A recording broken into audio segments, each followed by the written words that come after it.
Hollywood, one faith-based film is making quite a splash.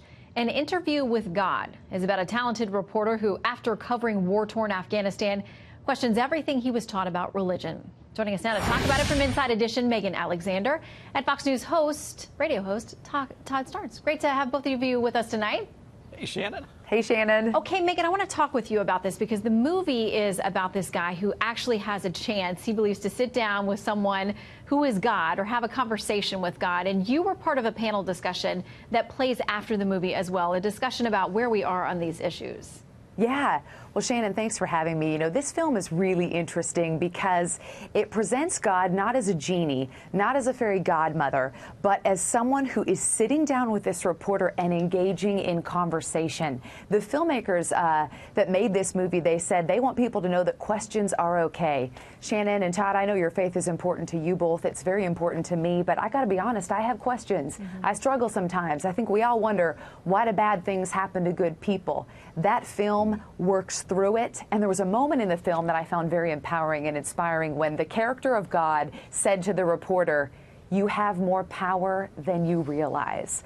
It was motivating that we can make a difference in the world, and even though we may not have all the answers, God is right there with us. He loves us, and He'll be with us every step of the way. I thought it was awesome. Amen. Yeah, and one of the actors in the movie, Hill Harper, says, I want to be involved in projects that uplift and inspire, but also entertain.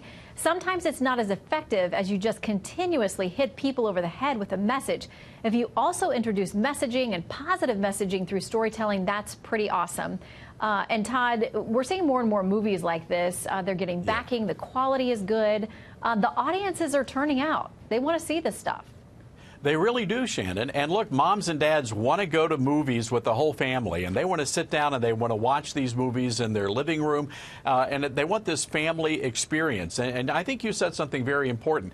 This is not about, thumping people on the head with the Bible. This is about weaving those stories of faith into modern life and the experiences that we all have. And I think that's why these movies are really resonating, because they're so well done and the message is so powerful.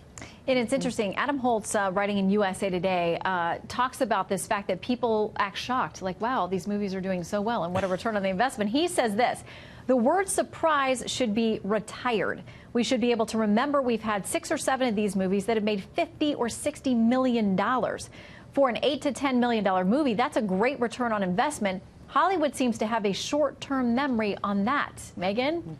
Yeah.